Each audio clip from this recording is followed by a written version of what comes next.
Welcome back to a Blessed Edu Centre. पिछले video में हमने charge, current, potential difference, resistance, resistivity और Ohm's law पढ़ा था। आज हम ओम्स लॉ का सबसे इंपॉर्टेंट एप्लीकेशन पढ़ेंगे, resistances in series, resistances in parallel, electrical energy, electrical power और रेटिंग ऑफ इलेक्ट्रिकल अप्लायंसेस, और आखिर में बोर्ड एग्जाम के इंपॉर्टेंट न्यूमेरिकल्स भी करेंगे। चलिए स्टार्ट करते हैं। तो सबसे पहले हम पढ़ेंगे सीरीज कॉम्बिनेशन ऑफ रेजिस्टेंसेस। हमारे पास तीन रेजिस्टेंस हैं, R1, R2, R3, और ये जो है रेजिस्टेंस का सिंबल है। और हमने इन तीनों रेजिस्टेंसेस को एंड टू एंड कनेक्ट कर दिया, यानी वन आफ्टर अनदर। जैसे यहां पर मान लीजिए कि ये रेजिस्टेंस जो है किसी बल्ब का हो सकता है, R2 रेजिस्टेंस जो है वो किसी पंखे का हो सकता है। तो जैसे मान लीजिए हमारे पास एक तार है और हमने इस तार को यहां से कट कर दिया तीन जगहों से, और हमने यहां पर एक बल्ब लगा दिया उसी तार में, यहां पर हमने एक फैन लगा दिया, और यहां पर मान लीजिए हमने कोई और चीज लगा दी, जैसे एक और बल्ब लगा दिया। तो इन सभी इलेक्ट्रिकल अप्लायंसेस का कुछ ना कुछ रेजिस्टेंस होता है, जिसको मैंने फर्स्ट वीडियो में एक्सप्लेन किया था। आप फर्स्ट वीडियो देख सकते हैं। अब हमने क्या किया, इसका जो एंड है इस तार का, जिसके बीच में तीन रेजिस्टेंस लगे हुए हैं, इनको हमने एक बैटरी से, एक सोर्स से कनेक्ट कर दिया। मान लीजिए कि वो जो बैटरी है उसका वोल्टेज V है, यानी इलेक्ट्रिक पोटेंशियल डिफरेंस इसका V है। अब ये क्योंकि ये पूरे तार के बीच में लगी हुई है एक ही बैटरी, तो ये पूरा का पूरा जो AB के अक्रॉस जो वोल्टेज डिफरेंस होगा, यानी पोटेंशियल डिफरेंस, वो हमारा बैटरी के बराबर हो जाएगा। और ये V जो है R1, R2, R3 के अक्रॉस डिवाइड हो जाएगा। इसको हमने मान लिया कि यहां पर V1 डिवाइड हो गया, R2 के अक्रॉस V2 और R3 के अक्रॉस V3 डिवाइड हो गया। दूसरी बात, ये जो हमने रेजिस्टेंसेस, तीन रेजिस्टेंस लगाए हैं, तो इनका एक इक्विवेलेंट रेजिस्टेंस होगा, यानी कि कुल मिला के जो पूरा सर्किट हमारा जो है ये, यानी सीरीज सर्किट, तो इसका एक इक्विवेलेंट रेजिस्टेंस भी बनेगा, जो हम उसको निकालेंगे, उसको हम अभी कैलकुलेट करेंगे। तो हमने मान लिया कि ये जो तीनों रेजिस्टेंस हैं, इनका जो इक्विवेलेंट रेजिस्टेंस है वो है REQ, या आप सीधा R भी ले सकते हैं। इसमें जो करंट होता है वो सब जगह सेम होता है। क्यों सेम होता है? क्योंकि करंट को फ्लो होने के लिए कोई और दूसरा रास्ता नहीं मिल रहा है, एक ही पाथ है, तो करंट एक ही पाथ में फ्लो करेगा। इस पर भी कभी कभी क्वेश्चन आ जाता है। तो इसके लिए हम क्या कर सकते हैं कि अगर हम अमीटर का सिंबल A होता है, जिसका एक पॉजिटिव टर्मिनल और एक नेगेटिव टर्मिनल, और इसे हमेशा सीरीज में कनेक्ट किया जाता है सर्किट में। तो यहां पर कहीं पर भी आप अमीटर लगा सकते हैं, चाहे आप यहां लगा दें, चाहे यहां लगा दें, कहीं पर भी लगा दें। लेकिन आपको इस बात का ख्याल रखना है कि अमीटर का प्लस जो एंड है, यानी प्लस टर्मिनल, वो बैटरी के प्लस की तरफ, और नेगेटिव बैटरी के नेगेटिव की तरफ। तो अगर आप अमीटर कहीं पर भी लगाएंगे तो अमीटर की रीडिंग सेम आएगी। तो यहां पर हम ये लिख सकते हैं कि if we connect the ammeter anywhere in the series circuit, it will indicate the same current, number एक। दूसरा, there is only one path, एक पाथ होता है, इसलिए करंट सब जगह सेम होगा। अच्छा, अब यहां पर क्या करें, जैसे R1 के अक्रॉस हमने यहां पर R1 हमने यहां पर दिखा दिया। चलिए, एक जैसे कि हमने माना कि R1 जो है वो बल्ब का रेजिस्टेंस है, तो हमने इसके अक्रॉस वोल्टमीटर लगा दिया V, और यहां पर भी V से डोट करते हैं। और आपको ख्याल रखना है, जैसे यहां पर प्लस और माइनस ये बैटरी के टर्मिनल है, तो वोल्टमीटर आप जो है हमेशा पैरेलल में लगाएंगे, लेकिन इसका प्लस बैटरी के प्लस की तरफ और माइनस बैटरी के माइनस की तरफ होना चाहिए।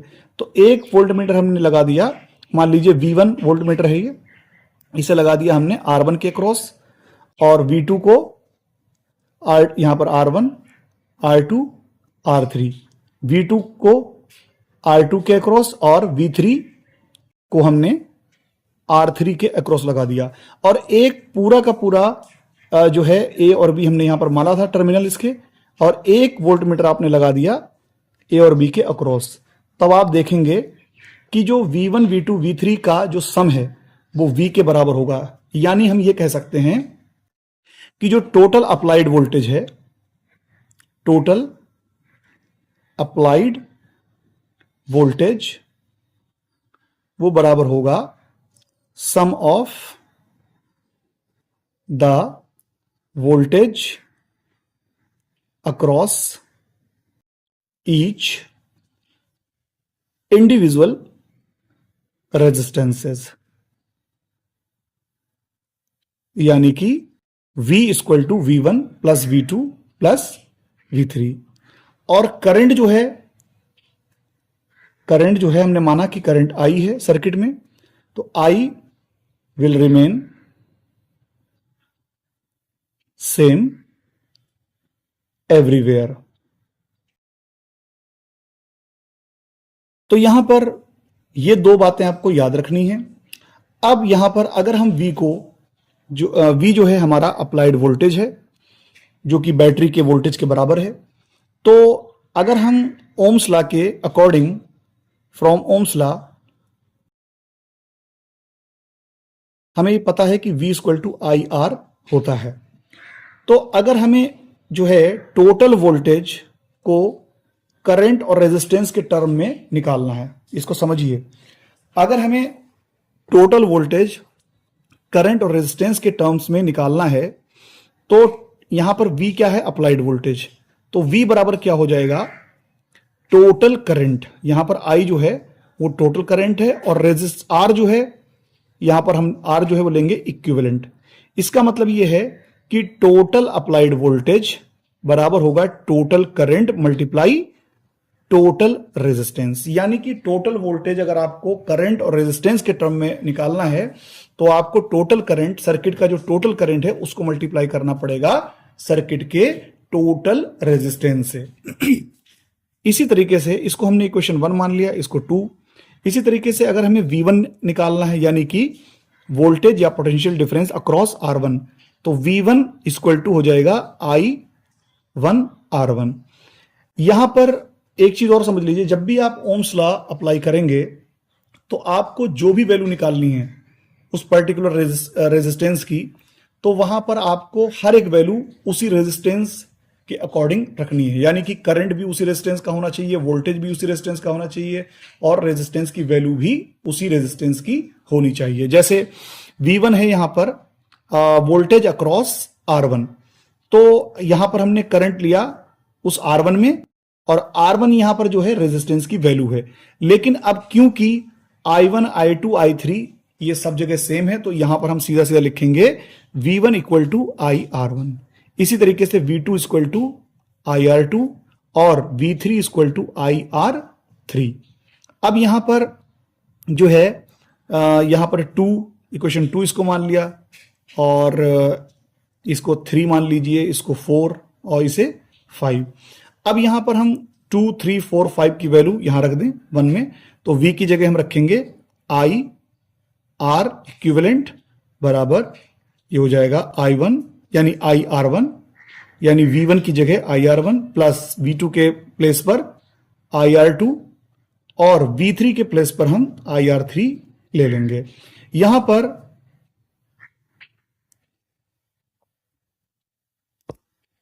I कॉमन हो जाएगा, ब्रैकेट में R1 plus R2 plus R3 बचेगा, I से I कैंसिल हो जाएगा, तो ये सीधा निकल के आएगा। यहां पर हम लिख लेते हैं R equivalent equal to R1 plus R2 plus R3।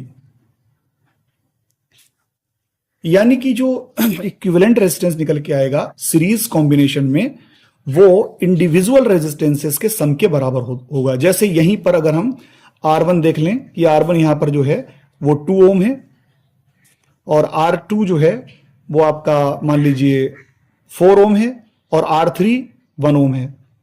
यानी R1 equal to 2 ohm, R2 equal to 4 ohm, और R3 इक्वल टू मान लीजिए 6 ओम है। तो इन तीनों को अगर हम सीरीज में लगाएंगे इस तरीके से, तो इनका इक्विवेलेंट निकल के आएगा सीधा सीधा इनका अलजेब्रिक सम, यानी 2 प्लस 4 6 और 6 12, यानी R इक्विवेलेंट यहां पर 12 ओम निकल के आएगा।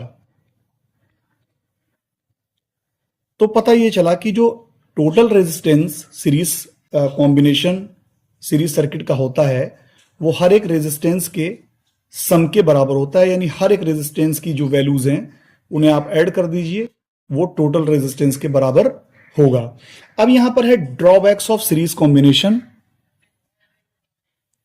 Drawbacks of series combination. तो यहां पर सबसे पहली चीज यह है कि इसका जो पहला ड्रॉबैक यह है कि अगर हम जैसे मान लीजिए कि सीरीज सर्किट में कई जो है कंपोनेंट लगे हुए हैं, इलेक्ट्रिकल कंपोनेंट, और अगर उनमें से कोई एक फ्यूज हो जाए तो पूरा का पूरा सर्किट जो है काम करना बंद कर देगा। जैसे यहीं पर देख लीजिए, मान लीजिए जैसे यहां पर ये एक बल्ब है और इधर एक पंखा लगा हुआ है, फैन, एक और बल्ब लगा हुआ है। अब यहां पर अगर कहीं पर भी कोई भी एक बल्ब फ्यूज हो जाए या यहां पर फैन फ्यूज हो जाए या और भी कहीं पर भी सर्किट में, मतलब इस पाथ में कहीं पर भी कहीं से ओपन जो है सर्किट ओपन हो जाए तो ये फिर पूरा का पूरा सर्किट ही काम करना बंद कर देगा, क्योंकि एक ही पाथ होता है करंट फ्लो होने का, तो सर्किट ओपन हो जाएगा। दूसरा इसके अंदर ड्रॉबैक जो है वो ये है कि टोटल रेजिस्टेंस जो होता है वो बढ़ जाता है पूरे सर्किट का, इस कारण करंट कम हो जाएगा, क्योंकि ओम्स लॉ के मुताबिक जो है I = V/R होता है और रेजिस्टेंस जो होता है अलजेब्रिक सम होता है सीरीज में, तो रेजिस्टेंस बढ़ेगा तो करंट जो है वो आपका सर्किट में कम हो जाएगा। तीसरा इसके अंदर जो है ड्रॉबैक ये है कि बल्ब जो होंगे या कोई भी अप्लायंस जो है वो बहुत ही हल्के, मतलब ऑपरेट होगा, क्योंकि करंट कम हो जाता है। और चौथा इसके अंदर जो है कि मान लीजिए कि बहुत सारे अप्लायंसेस लगे हुए हैं, तो अप्लायंसेस की एक रेटिंग होती है। आपने देखा होगा कि बल्ब पे लिखा होता है 220 वोल्ट और 50 वाट इसकी पावर होती है। तो इस कारण प्रॉपर वोल्टेज जो है वो नहीं मिल पाता है, यानी कि वोल्टेज डिवाइड हो जाता है। और इसी तरीके से बहुत सारे अप्लायंस होते हैं जिसको एक प्रॉपर करंट चाहिए होता है, प्रॉपर वोल्टेज, प्रॉपर करंट, तो ना तो प्रॉपर वोल्टेज मिल पाता है ना ही प्रॉपर करंट मिल पाता है। तो यानी कि इलेक्ट्रिकल जो कंपोनेंट होते हैं वो प्रॉपरली वर्क नहीं कर पाते हैं। ये ड्रॉबैक्स होते हैं सीरीज कॉम्बिनेशन के। तो सीरीज कॉम्बिनेशन में जो आर इक्विवेलेंट होता है वो मैंने बताया, वो अलजेब्रिक सम यानी टोटल जो रेजिस्टेंस होता है, यानी इंडिविजुअल जो रेजिस्टेंसेस होते हैं उनके सम के बराबर होता है। तो अगर हम 3 से ज्यादा ले लें तो R1 + R2 + R3 एंड इसी तरीके से सो ऑन चलता रहेगा ये। अब हम बात करेंगे पैरेलल कॉम्बिनेशन ऑफ रेजिस्टेंसेस की। तो पैरेलल जो कॉम्बिनेशन है उसे हम समझते हैं। तो यहां पर मान लीजिए कि हमारे पास फिर हम अगेन जो है 3 रेजिस्टेंसेस ले लेते हैं, R1, R2 और R3। अब हमने इन तीनों रेजिस्टेंसेस के जो फर्स्ट एंड है वो एक पॉइंट पर और सेकेंड एंड एक दूसरे पॉइंट पर, कॉमन पॉइंट पर हमने कनेक्ट कर दिया, और फिर इसको हम एक बैटरी से कनेक्ट कर देंगे, V वोल्ट की बैटरी। तीनों का जो रेजिस्टेंस है वो हमने मान लिया इक्विवेलेंट Req, और मान लिया कि इसके अंदर जो टोटल करंट है वो I है। अब जैसे ही मान लीजिए इस पॉइंट पर करंट पहुंचेगा, हमने इसको पॉइंट A मान लिया, इधर B, तो ये क्योंकि करंट को 3 रास्ते मिल जाएंगे, तो यहां पर I1 हमने मान लिया करंट है, इधर I2 और इधर I3। लेकिन यहां पर आके फिर से I1 + I2 + I3 मिलके करंट I जो है बन जाएगा, यानी टोटल करंट यहां से निकल जाएगा। और क्योंकि एक ही पॉइंट के बीच में जो है तीनों रेजिस्टेंसेस लगे हुए हैं, इस तरीके से कि उनके तीनों का वन एंड, फर्स्ट एंड जो है वो एक पॉइंट पर और सेकेंड एंड दूसरे कॉमन पॉइंट पर, इस कारण उनके अक्रॉस वोल्टेज सेम रहेगा। तो इसके लिए जो है, यानी कि पता ये चला कि जो टोटल करंट होगा यहां पर वो जो भी इंडिविजुअल रेजिस्टेंसेस लगे हुए हैं उनमें करंट के सम के बराबर होगा, यानी I1 plus I2 plus I3। और वोल्टेज इसमें जो है, वोल्टेज या पोटेंशियल डिफरेंस एक ही चीज है। जो वोल्टेज होगा, वोल्टेज हमने मान लिया V across each resistance is same, तो V सेम रहेगा। अब यहां पर फिर से हम ओम्स लॉ लगाएंगे, तो हमें पता है कि I इक्वल टू जो होता है वो V ओवर R होता है। तो अगर हम यहां पर I जो है हमारा टोटल करंट है, और I1 जो है current in R1, I2 current in R2 और I3 करंट इन R3। तो अगर हम करंट को वोल्टेज और रेजिस्टेंस के टर्म्स में निकालें, यानी V अपॉन R के, तो यानी जो टोटल करंट होगा वो टोटल वोल्टेज, अप्लाइड वोल्टेज और सर्किट के टोटल रेजिस्टेंस के रेशियो के बराबर हो जाएगा। यानी I इक्वल टू हो जाएगा V यहां पर क्या है, total applied voltage upon R क्या है, टोटल रेजिस्टेंस सर्किट का। इसी तरीके से I1 अगर हम देखें, तो क्योंकि I1 करंट R1 में है, तो I1 बराबर क्या होगा, R1 के अक्रॉस वोल्टेज जो कि सेम है V अपॉन R, यानी यहां पर R जो है हम लेंगे R1 को, यानी कि R1 की जो वैल्यू है, यानी I1 equal to V upon R1। इसी तरीके से I2 equal to V upon R2 और I3 इक्वल टू हो जाएगा V ओवर R3। चाहे आप इसे इक्वेशन 1 मान लें और बाकी इनको इक्वेशन 2, 3, 4, 5 मान लें, तो ये हमारा हो जाएगा। यहां पर हम कर लेते हैं इसे, तो यहां पर I की जगह V upon R equivalent equal to V upon R1 plus V upon R2 और प्लस V अपॉन R3।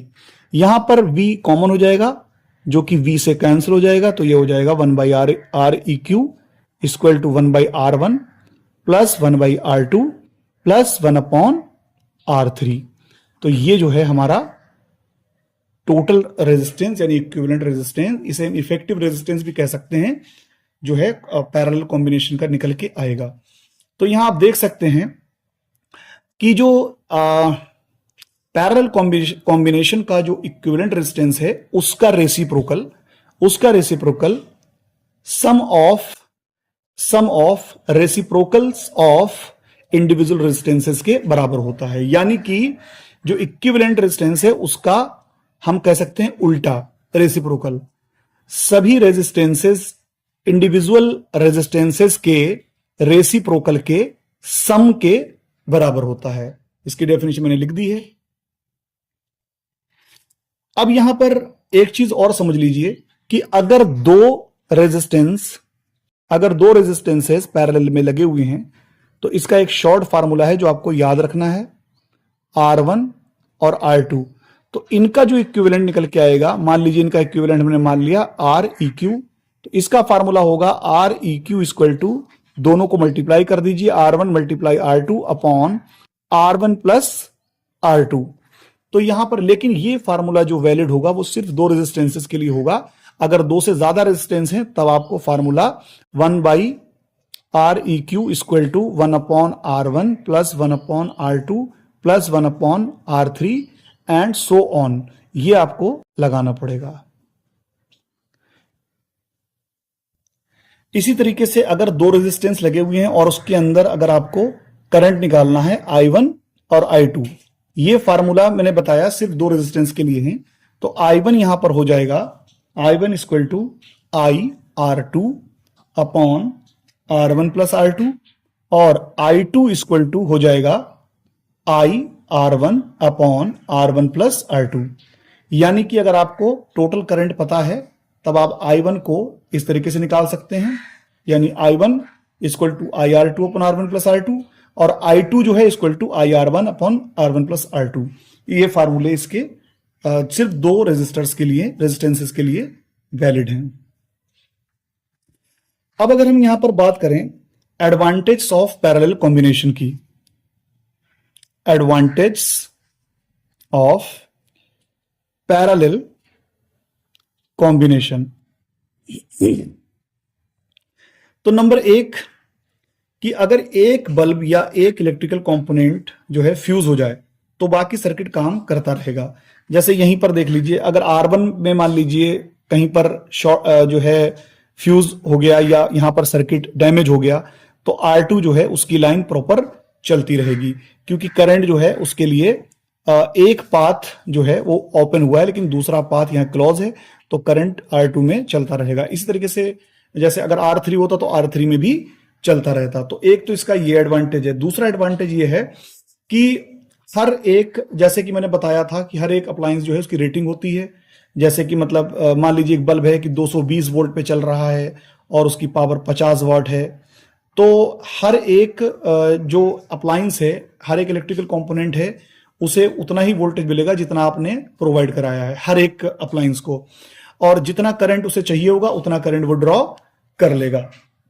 तीसरा ये है कि जो है हाउस होल्ड जो वायरिंग होती है, यानी हमारे घरों की वायरिंग, वहां पर ये पैरेलल कॉम्बिनेशन ही किया जाता है। क्यों किया जाता है वो मैंने बता दिया आपको। अब हम इसमें सॉल्व करने वाले हैं कुछ क्वेश्चंस सीरीज और पैरेलल कॉम्बिनेशन से रिलेटेड। तो एनसीईआरटी में क्वेश्चन दिया हुआ है, draw a schematic diagram of a circuit consisting of a battery of 3 cells of 2 volt each. यानी एक बैटरी है जिसके अंदर 3 सेल लगे हुए हैं 2 वोल्ट के, यानी टोटल जो बैटरी का जो वोल्टेज होगा वो 6 वोल्ट होगा, और एक 5 ओम रेजिस्टर लगा हुआ है, एक 8 ओम रेजिस्टर और एक 12 ओम रेजिस्टर लगा हुआ है, और एक प्लग की लगी हुई है यानी स्विच, और सभी सीरीज में है। तो इसका शिमेटिक डायग्राम बनाइए। तो सबसे पहले, यानी यहां पर एक दिया हुआ है रेजिस्टर 5 ओम का, और एक 8 ओम का दिया हुआ है, और 12 ओम का। ये रेजिस्टर दिए हुए हैं, ये सब सीरीज में लगे हुए हैं, तो इन्हें एंड टू एंड कनेक्ट करेंगे। और इसी में जो है एक प्लग की लगी हुई है यानी स्विच लगा हुआ है, तो यहां पर ये स्विच बना दिया हमने। और बैटरी लगी हुई है जिसमें जो है 3 सेल हैं बैटरी के, जो यानी टोटल 6 वोल्ट। तो यहां पर पहला सेल 2 वोल्ट का, फिर दूसरा सेल 2 वोल्ट का, और ये तीसरा सेल 2 वोल्ट का। तो ये जो है प्लस माइनस यानी 6 वोल्ट की बैटरी लगा दी। ये जो है शिमेटिक डायग्राम है, यहां करंट जो है प्लस से माइनस की तरफ जाएगा। अब नेक्स्ट क्वेश्चन जो है इन टेक्स्ट, अगला क्वेश्चन, तो इसमें दिया हुआ है redraw the circuit of question 1। यानी कि ये जो क्वेश्चन पहला जो क्वेश्चन है, इसी क्वेश्चन को जो है रीड्रॉ करना है, दोबारा से बनाना है। Putting in an ammeter to measure the current, जिसमें एक हमें जो है अमीटर लगाना है करंट को मेजर करने के लिए, and a voltmeter to measure the potential difference across the 12 ohm resistor, और एक वोल्ट मीटर लगाना है जिससे हम 12 ओम रेजिस्टर का पोटेंशियल डिफरेंस मेजर कर सकें। What would be the readings in the ammeter. तो ये कह रहे हैं कि अमीटर्स की और वोल्ट मीटर्स की रीडिंग क्या होंगी। तो इसके अंदर सबसे पहले एक अमीटर लगाना है। अमीटर हम कहीं पर भी लगा सकते हैं।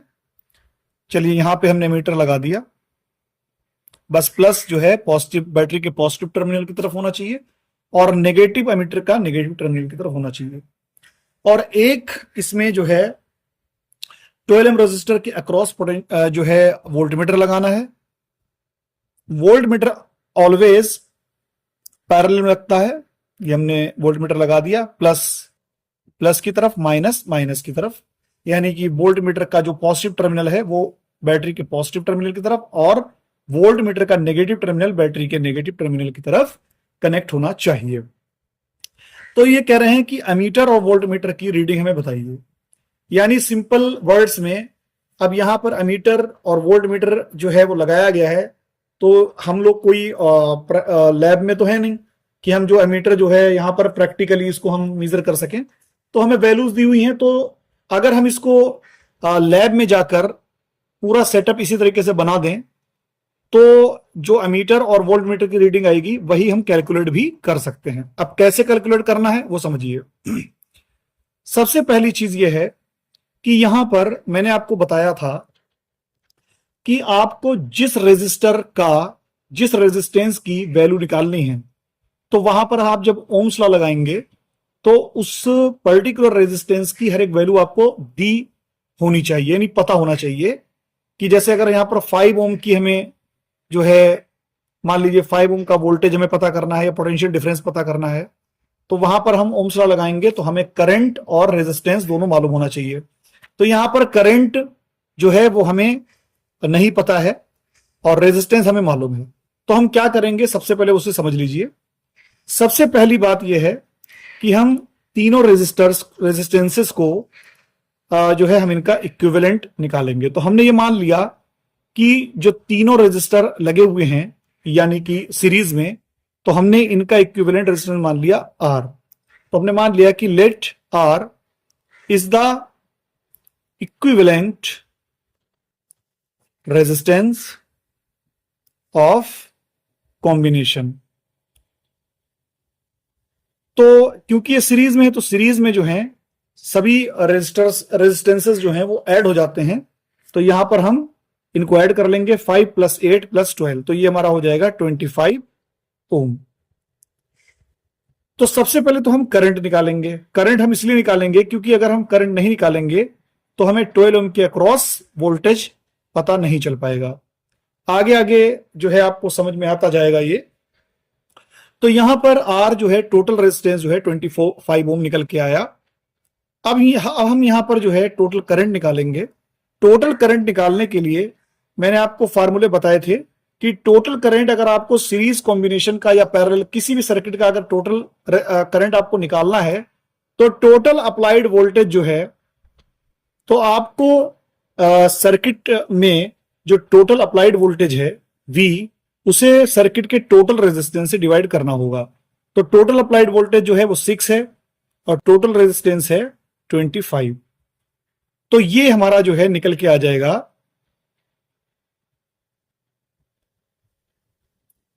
0.24 एम्पियर। ये हमारा टोटल करंट हमें मालूम हो गया, यानी सर्किट के अंदर टोटल करंट हमें पता चल गया। अब यहां पर हमें निकालना है 12 ओम के अक्रॉस वोल्टेज, क्योंकि ये जो 6 वोल्ट है ये 5 ओम के अक्रॉस, 12 ओम के अक्रॉस और 8 ओम के अक्रॉस और 12 ओम के अक्रॉस डिवाइड हो जाएगा। तो हमें केवल 12 ओम के अक्रॉस जो है वोल्टेज निकालना है।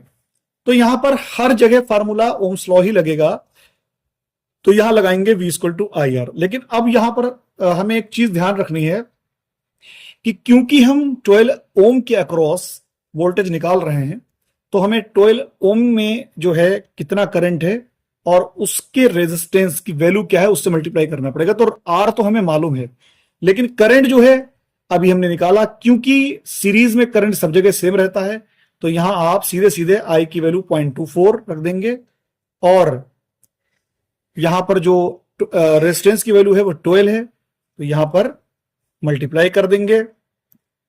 12 4 ज़ा 48, 12 2 ज़ा 24 और 4 28 और 2 डिजिट से पहले डेसिमल पॉइंट यानी 2.88 वोल्ट। तो यानी जो करंट है, अमीटर जो रीडिंग बताएगा वो 0.24 एम्पियर, यानी कहने का मतलब है करंट जो फ्लो करेगा वो 0.24 एम्पियर होगा। और 12 ओम के क्रॉस अगर हम वोल्टमीटर लगाएंगे तो वो 2.88 वोल्ट रीडिंग दिखाएगा। नेक्स्ट क्वेश्चन है, एक्चुअली में ये एक एग्जांपल है एनसीईआरटी का जो बहुत ही इंपॉर्टेंट है। अगर आप इसे कर लेते हैं तो आप सीरीज और पैरेलल के से रिलेटेड जो है वो क्वेश्चन आसानी से कर सकते हैं। तो मैं इसी को ही आपको जो है एक्सप्लेन करूंगा। तो इसमें दिया हुआ है कि R1 जो है वो 10 ओम है, R2 40 ओम, R3 30 ओम, यानी R1 R2 R3 R4 R5 की वैल्यूज दी हुई हैं और एक 12 वोल्ट की बैटरी जो है वो कनेक्टेड है। फिगर में दिया हुआ है किस तरीके से कनेक्टेड है। और तो क्या कह रहे हैं, कैलकुलेट करिए टोटल रेजिस्टेंस सर्किट का और total current flowing in the circuit. तो सबसे पहले जो है हम इसे बना लेते हैं इस तरीके से, एक दूसरी तरीके से बना लेते हैं। तो ये यहां पर दिए हुए हैं R1 R2, एक्चुअली में ये मिक्स्ड जो है कॉम्बिनेशन कहलाते हैं। इसमें सीरीज और पैरेलल दोनों ही जो है कॉम्बिनेशन है। अभी समझ में आ जाएगा, R1 और R2, और फिर 3 रेजिस्टेंसेस और हैं जो कि आपस में पैरेलल में हैं और ये कनेक्टेड हैं एक बैटरी के साथ जो कि 12 वोल्ट की बैटरी है, इसके साथ कनेक्ट है। R1 यहां पर जो है R3, R4 और R5 ये रेजिस्टेंस। अब यहां पर जो R1 R2 है इसका इक्विवेलेंट और R3 R4 R5 का इक्विवेलेंट आपस में सीरीज में है। अभी मैं समझाऊंगा कैसे। तो ये कह रहे हैं यहां पर 2 चीजें निकालनी है। Number 1, total resistance of the circuit, और दूसरा है इसके अंदर total current in the circuit.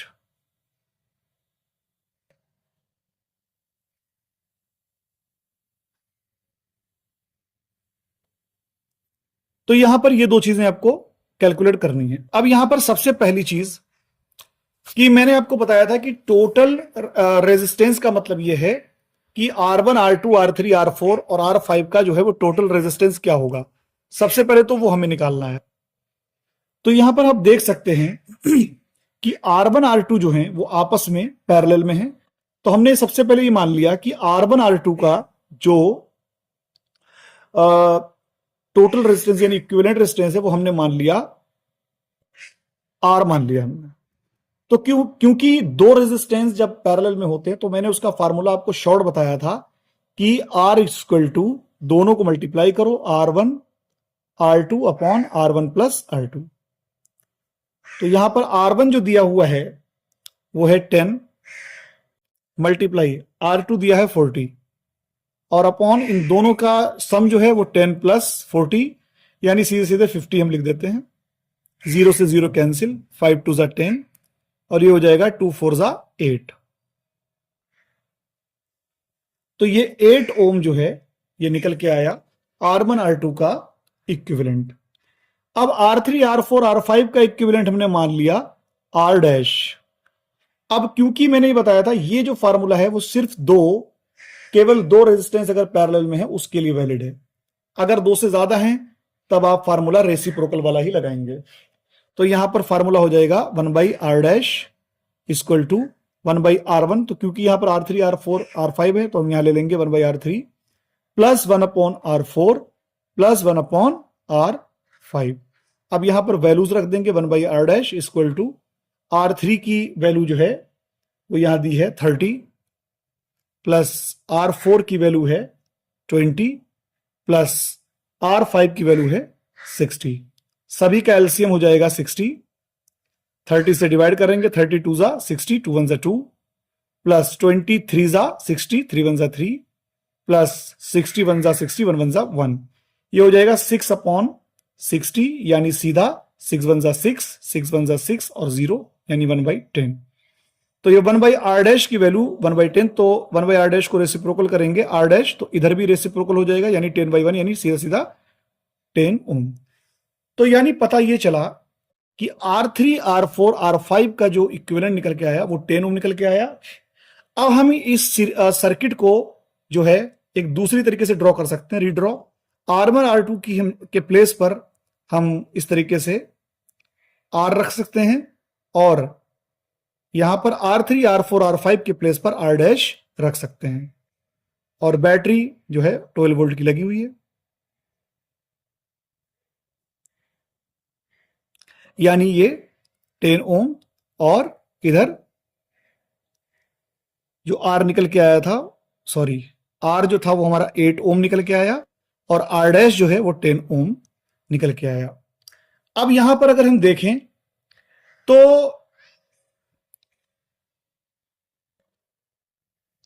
R1 R2 का इक्विवेलेंट यानी 8 ओम और R3 R4 R5 का जो इक्विवेलेंट है यानी 10 ओम ये आपस में सीरीज में है, यानी कि R1 R2 के इक्विवेलेंट और R3 R4 R5 के इक्विवेलेंट जो हैं वो आपस में एक दूसरे के साथ सीरीज कॉम्बिनेशन बना रहे हैं।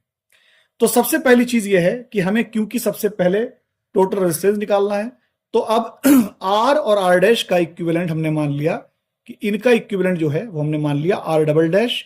अब क्योंकि ये सीरीज में है तो ये सीधे सीधे ऐड हो जाएंगे, 8 + 10 यानी कि 18 ओम। तो हमारा जो टोटल रेजिस्टेंस निकल के आया वो आया 18 ओम। अब ये कह रहे हैं total current flowing in the circuit निकालिए। तो टोटल करंट मैंने बताया था, सर्किट का जो टोटल करंट है हमने मान लिया यहां से I करंट जो है फ्लो हुआ। अब ये I जो है वो एक, तो I यहां पर R1 R2 में डिवाइड हो जाएगा और यहां पे आके फिर से वो I हो जाएगा, और इस तरीके से I यहां पर R3 में मान लीजिए I3 I4 I5 और यहां आके फिर से वो I हो जाएगा। तो अभी तो हम क्योंकि टोटल करंट निकालेंगे, टोटल करंट का formula total voltage upon total resistance. तो टोटल वोल्टेज है 12 और टोटल रेजिस्टेंस निकला 18, तो ये हो जाएगा 6 2 = 12 6 3 = 18 यानी 2/3, और इसे सॉल्व करेंगे तो ये आ जाएगा 0.67 एम्पियर। अगर मैं आपसे पूछूं कि यहां पर I1 और I2 की वैल्यू क्या होगी तो क्या आप निकाल सकते हैं? तो आपको मैंने जो है एक शॉर्ट फार्मूला बताया था कि I1 = होता है I R2 upon R1 plus R2, और इसी तरीके से I2 होता है I R1 upon R1 plus R2। तो आप इसे सॉल्व करना, और इसी तरीके से R3 R4 R5, लेकिन यहां पर हम ये फार्मूला नहीं लगा सकते, तो आप इसे कोशिश करना कि R3 R4 R5 में क्या करंट है। अगर आपके समझ में नहीं आए तो आप मुझे कमेंट बॉक्स में मैसेज करना, मैं इसको आपको सॉल्व करूंगा। नेक्स्ट क्वेश्चन है हमारा, जज the equivalent resistance when the following are connected in parallel. तो इसमें दो हैं, ए पार्ट है इसमें 1 ओम एंड 10⁻6 ओम को हमने कनेक्ट किया है पैरेलल में। तो यहां पर एक मान लीजिए यहां पर 1 ओम है, दूसरा 10⁻6 ओम में कनेक्ट किया है, इनका इक्विवेलेंट निकालना है। तो क्योंकि ये दो हैं रेजिस्टेंस हैं तो हम सीधा सीधा इनका जो इक्विवेलेंट निकालने के लिए हमने मान लिया कि R यहां पर इक्विवेलेंट है, तो R = दोनों को मल्टीप्लाई कर दें, 1 × 10⁻6 अपॉन दोनों को ऐड कर दें 1 + 10⁻6। तो आप ये समझिए 10⁻6 का मतलब होता है 1 मिलियन, यानी कि 10⁻6 का मतलब होता है 1 मिलियन। तो 1 मिलियन में अगर हम 1 ऐड कर दें तो कोई फर्क नहीं पड़ता, यानी इसको हम सीधे से लिख सकते हैं 10⁻6 अपॉन 10⁻6, तो ये हो जाएगा 1 ओम, यानी कि इसका इक्विवेलेंट निकल के आएगा 1 ओम। इसी तरीके से अगर हम बी पार्ट देखें तो इसमें 3 रेजिस्टेंसेस लगे हुए हैं।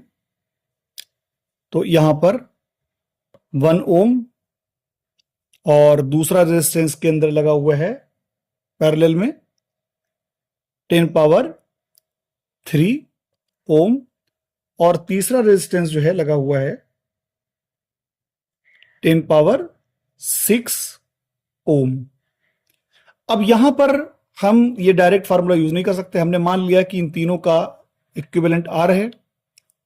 तो यहां पर 1/R = 1/R1 यानी 1/1 प्लस 1/R2 यानी 1/10⁻3 प्लस 1/R3 यानी 10⁻6। अब यहां पर एलसीएम जो होगा वो 10⁻6 होगा, 1 से डिवाइड करेंगे तो सेम आएगा 10⁻6, तो 10⁻6 की मल्टीप्लाई 1 से कर देंगे 10⁻6 प्लस 10⁻3 10⁻6, यानी कि यहां पर 10 जो है वो 6 बार मल्टीप्लाई हो रहे हैं और यहां पर 10 3 बार, तो 3 10 कैंसिल हो जाएंगे, यहां पर बचेगा 10⁻3, इससे मल्टीप्लाई कर देंगे यानी 10⁻3 प्लस 10⁻6 1 10⁻6 यानी 1। अब फिर से समझ लीजिए 10 लाख में 1001 अगर हम जोड़ दें 1001 कोई फर्क नहीं पड़ता, यानी 1 मिलियन में 1001 अगर हम ऐड कर दें कोई फर्क नहीं पड़ता। तो इसको हम लगभग लगभग मान सकते हैं 10⁻6 अपॉन 10⁻6। तो ये भी आपका निकल के आएगा 1 ओम, यानी 1/R इक्वल टू 1 ओम। यहां पर रेसिप्रोकल करेंगे तो इधर 1/1 सेम रहेगा, तो R इक्वल टू हो जाएगा 1 ओम। अब नेक्स्ट हमारा क्वेश्चन है, बहुत ही इंपॉर्टेंट क्वेश्चन है, इसे समझना जरा। ये क्वेश्चन कह रहा है कि एक इलेक्ट्रिक लैंप है, 100 ओम उसका रेजिस्टेंस है। तो हमने मान लिया कि इलेक्ट्रिक लैंप जो है उसका रेजिस्टेंस हमने मान लिया R1। तो यहां पर R1 दिया हुआ है 100 ओम। फिर एक ट्विस्टर है, उसका रेजिस्टेंस दिया हुआ है 50 ओम, हमने उसे मान लिया R2 इक्वल टू 50 ओम। और एक वाटर फिल्टर है जिसका रेजिस्टेंस है दिया हुआ 500, तो उसे हमने R3 मान लिया, दिया हुआ है 500 ओम। और ये सभी पैरेलल में कनेक्ट हैं 220 वोल्ट के सोर्स से, यानी कि ये R1 है, R2 और R3, ये तीनों पैरेलल में कनेक्ट हैं और 220 वोल्ट के सोर्स से कनेक्ट हैं। 220 वोल्ट का हमने सोर्स ले लिया यहां पर। अब ये कह रहे हैं what is the resistance of an electric iron. तो एक इलेक्ट्रिक आयरन है, उसका रेजिस्टेंस हमने मान लिया यहां है R। तो एक इलेक्ट्रिक, ये कह रहे हैं कि एक इलेक्ट्रिक आयरन है, उसका क्या रेजिस्टेंस होगा कि अगर वो सेम सोर्स यानी कि 220 वोल्ट से कनेक्ट करा जाए तो उसमें सेम करंट फ्लो होगा जितना करंट ये तीनों मिलके खींच रहे हैं, टोटल करंट। कहने का मतलब ये, इसको समझ लीजिए आप।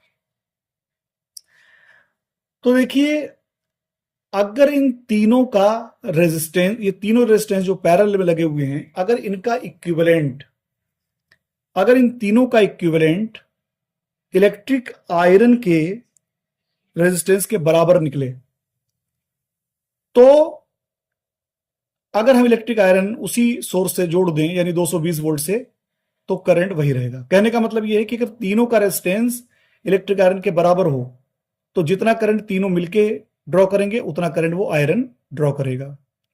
यानी ये भी हम कह सकते हैं कि तीनों का इक्विवेलेंट ही रेजिस्टेंस ही एक्चुअली में आयरन का रेजिस्टेंस होगा।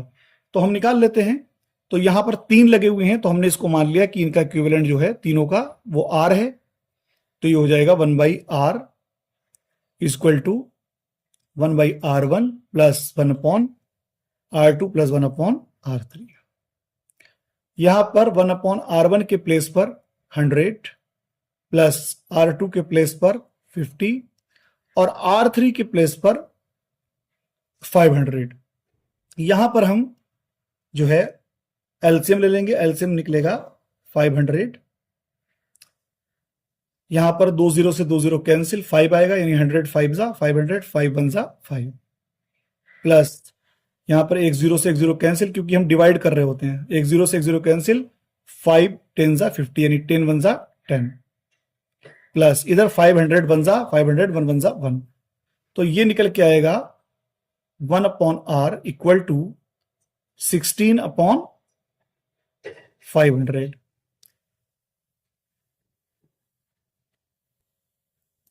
इसे रेसिप्रोकल कर देंगे, R इक्वल टू 500/16। और जो हम 16 से डिवाइड करेंगे, हम इसको 4 से कर सकते हैं।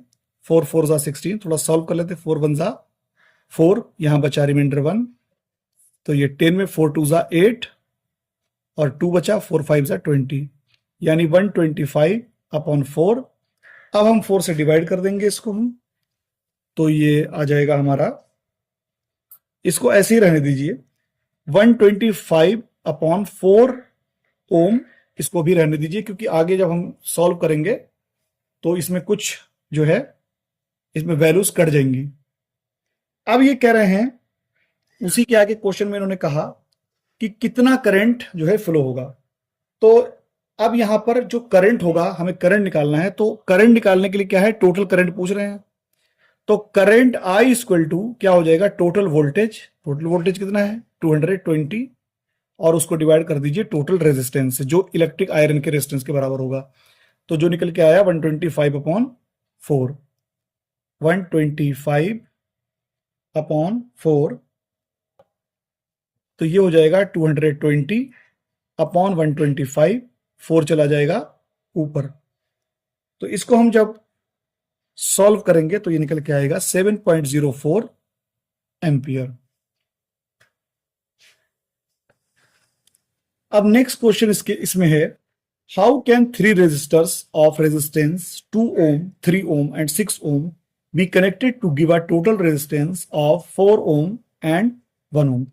इसमें जो थर्ड क्वेश्चन है, what are the advantage of connecting electrical device in parallel with the battery instead of connecting them in series, तो उसके बारे में मैं आपको पढ़ा चुका हूं, drawbacks of series and benefits of parallel combination. तो वो आंसर आप लिख सकते हैं।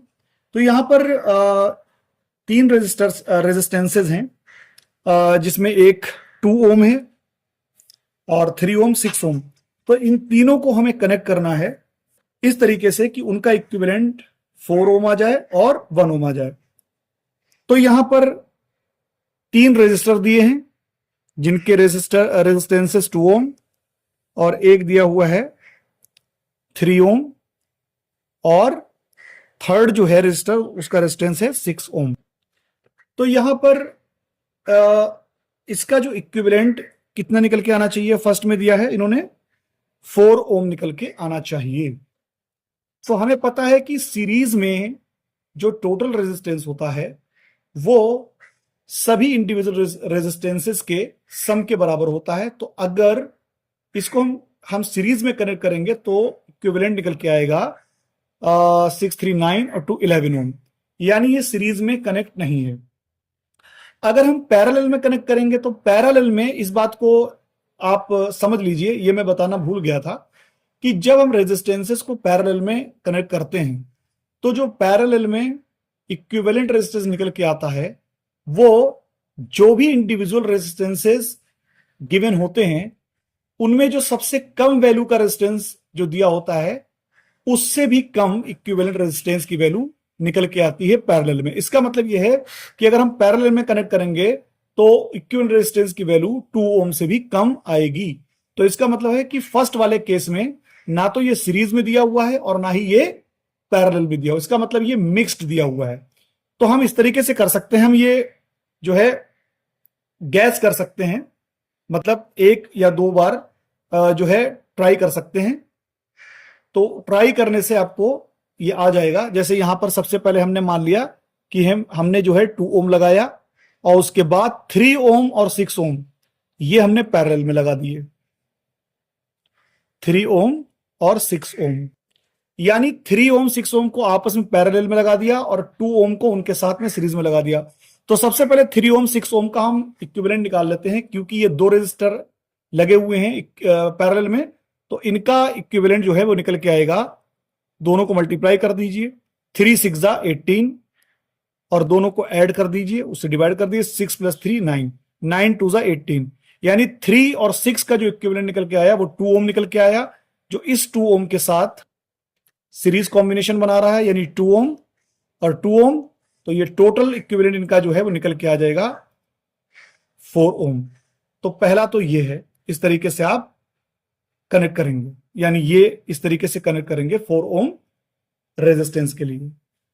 दूसरा इसमें दिया हुआ है कि जो इक्विवेलेंट रेजिस्टेंस है वो 1 ohm होना चाहिए। 1 ohm क्योंकि तीनों रेजिस्टेंसेस के सबसे जो कम वैल्यू है उससे कम निकल के इक्विवेलेंट आ रहा है। इसका मतलब कि तीनों रेजिस्टर्स जो हैं वो पैरेलल में लगे होने चाहिए। तो यहां पर अगर हम इनको पैरेलल में लगा दें, 2 ohm, 3 ohm और 6 ohm, तो इन तीनों का जो इक्विवेलेंट निकल के आएगा, मान लिया कि हमने इक्विवेलेंट R है, तो 1/R इक्वल टू 1/R1 यानी 1/2 प्लस 1/R2 यानी 3 प्लस 1/R3 यानी 6। अब इनका हम एलसीएम ले लेंगे जो कि 6 होगा, 2 3 6, 3 1 3 प्लस 3 2 6, 2 1 2 प्लस 6 वन जा 6, 1 वन जा 1, यानी 1/r इक्वल टू, इसको रेसिप्रोकल कर देंगे, r इक्वल टू हो जाएगा 6/3 + 2 5 + 1 यानी 6 यानी 1 ओम। तो यानी कि सेकंड वाले केस में हम इस तरीके से कंबाइन करेंगे। अब ये जो नेक्स्ट क्वेश्चन है ये आपके लिए होमवर्क है, आप इसे खुद करें। In the next lecture, we will study electrical energy, electrical power, rating of electrical appliances, and important board numericals. Don't forget to subscribe so you don't miss the next part. Thanks for watching.